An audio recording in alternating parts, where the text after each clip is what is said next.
법조팀 이혁재 기자와 비상계엄 사태 수사 관련해 자세히 더 알아보겠습니다. 어서 오십시오. 김용현 전 국방부 장관이 구속영장 실질 심사를 포기했다. 그거는 곧 구속도 각오하겠다 이 뜻입니까? 아무래도 김 전 장관이 구속을 피하기는 어렵다고 판단을 한 것 같습니다. 김 전 장관은 검찰 조사에서 계엄 건의와 국회 진입 지시를 한 사실을 인정한 것으로 알려졌는데요. 김 전 장관은 모든 책임은 본인에게 있다는 입장문을 발표하기도 했습니다.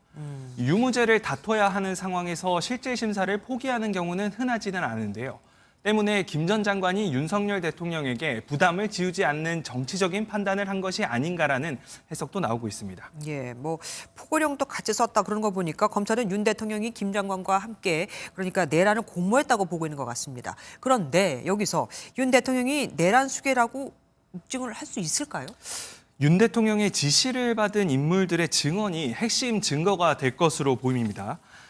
계엄 선포 이후 국회와 선관위 진입, 국회의원 체포와 관련해 주요 인물들이 윤 대통령과 나눈 대화를 한번 정리를 해봤습니다. 네. 먼저 홍장원 전 국가정보원 1차장은 윤 대통령에게 정치인들 싹 잡아들여 정리하라라는 지시를 받았다고 주장하고 있습니다. 맞아요. 그리고 계엄군 투입 당시 곽종근 특수전 사령관은 윤 대통령에게 어디쯤 이동하고 있느냐는 전화를 받았다고 증언했고요. 네. 관련 증언들이 또 계속 추가로 나오고 있는 상황입니다. 이진우 수도방위 사령관도 윤 대통령이 계엄 현장 상황을 물었다고 주장하고 있습니다. 네. 방첩사 내부에서는요, 오늘 조사를 받은 여인영 방첩 사령관도 윤 대통령과 김 전 장관의 지시라며 선관위 서버를 확보하라고 명령했다는 증언이 나오고 있습니다. 네. 계엄 이후 사태에서 윤 대통령이 직접 지시를 내린 증언들이 수사 과정에서 신빙성을 확보한다면 내란 수괴 입증은 어렵지 않을 거란 전망도 나옵니다. 만약에 그럼 대통령이 내란 수괴라고 이제 입증이 돼요. 그러면은 최고 사형까지 가능하다면서요? 예, 그렇습니다. 형법 87조에 따르면 내란 수괴는 사형 무기징역 또는 무기금고에 처한다고 규정하고 있습니다. 네. 내란죄를 혼자 저지를 수 없는 범죄로 보고 있는 만큼 형법은 역할에 따라 처벌 규정을 구분하고 있기도 합니다. 그럼 주동자들은 또 어떤 처벌을 받게 됩니까? 내란에서 중요 임무에 종사한 자는 내란 수괴처럼 사형 선고도 가능합니다.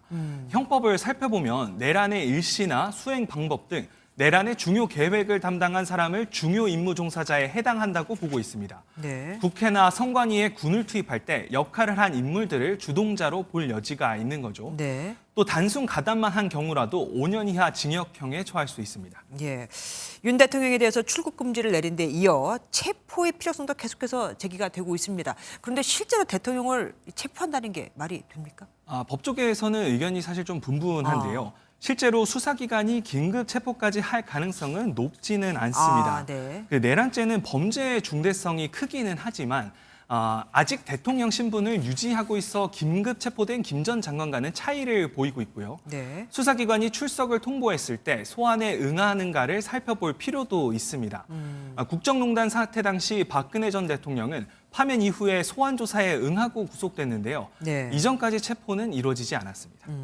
아까 김용현 전 장관에 대해서 구속될 가능성이 높아 보인다고 하셨잖아요. 만약에 진짜로 구속이 된다면 이후 수사는 어떻게 진행이 될까요? 아무래도 윤 대통령 소환을 위한 수사 속도가 더 빨라질 전망입니다.